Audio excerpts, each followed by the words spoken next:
Hi guys, welcome to our channel exploring my world.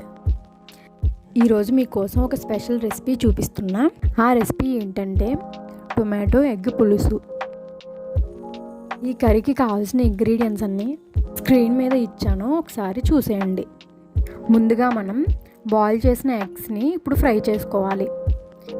ఈ ఎగ్స్ని fry చేసుకునేటప్పుడు turmeric పౌడర్ని లైట్గా యాడ్ చేసుకుని ఫ్రై చేసుకోవాలి.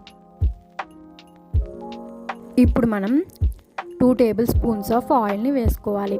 ఆయిల్ అనేది హీట్ అయిన తర్వాత గ్రీన్ చిల్లీస్ని వేసుకుని కాస్త ఫ్రై అవ్వనివ్వాలి. ఇప్పుడు మనం కట్ చేసి పెట్టుకున్న ఆనియన్స్ని యాడ్ చేసుకోవాలి. ఆనియన్స్ అనేవి తొందరగా ఫ్రై అవ్వాలంటే టర్మరిక్ అండ్ సాల్ట్ని యాడ్ చేసుకుని ఫ్రై చేసుకోవాలి.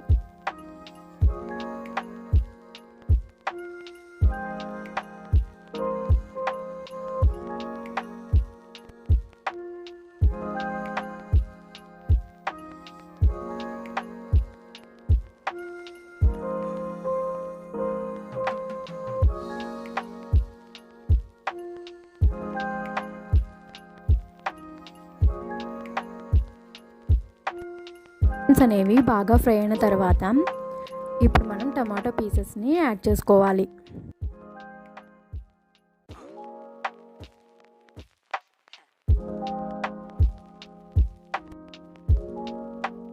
ఈ పీసెస్ అనేవి సాఫ్ట్గా అవ్వాలంటే మనం ఇప్పుడు లిడ్ పెట్టి కవర్ చేసుకోవాలి. ఈ టొమాటోస్ అనేవి బాగా బాయిల్ అయిన తర్వాత ఇప్పుడు ఈ కర్రీకి కావాల్సిన రెడ్ చిల్లీ పౌడర్ని యాడ్ చేసుకోవాలి. మేమైతే 2 టేబుల్ స్పూన్స్ యాడ్ చేసుకున్నాం. మీరు మీ టేస్ట్కి తగినట్టు యాడ్ చేసుకోవచ్చు. వీడియోలో చూపిన విధంగా ఆయిల్ అనేది పైకి రిలీజ్ అయ్యేంత వరకు ఈ టొమాటో పీసెస్ని మనం బాగా కుక్ చేసుకోవాలి. ఈ కర్రీకి కావాల్సిన చింతపండు పులుసుని ఇప్పుడు మనం యాడ్ చేసుకోవాలి.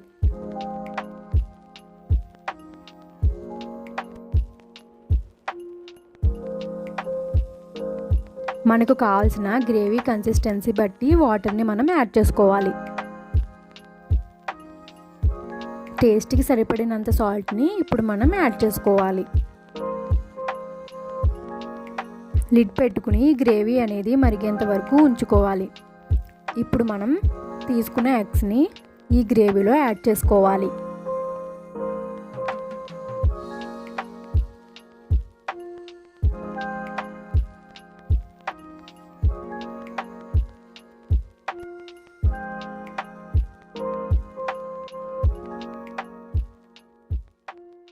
మళ్ళీ ఇప్పుడు లిడ్ పెట్టుకుని ఈ కర్రీ అనేది బాయిల్ అయ్యేంత వరకు కుక్ చేసుకోవాలి.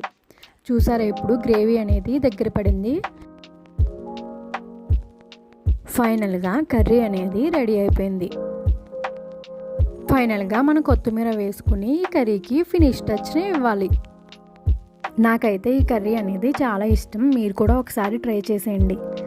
ఈ రెసిపీ అనేది నేను మా అత్తయ్య గారి దగ్గర నేర్చుకున్నాను. సో మీరు కూడా ఈ కర్రీని వెంటనే ట్రై చేసి టేస్ట్ చేసి నాకు ఎలా ఉందో కామెంట్ చేయండి.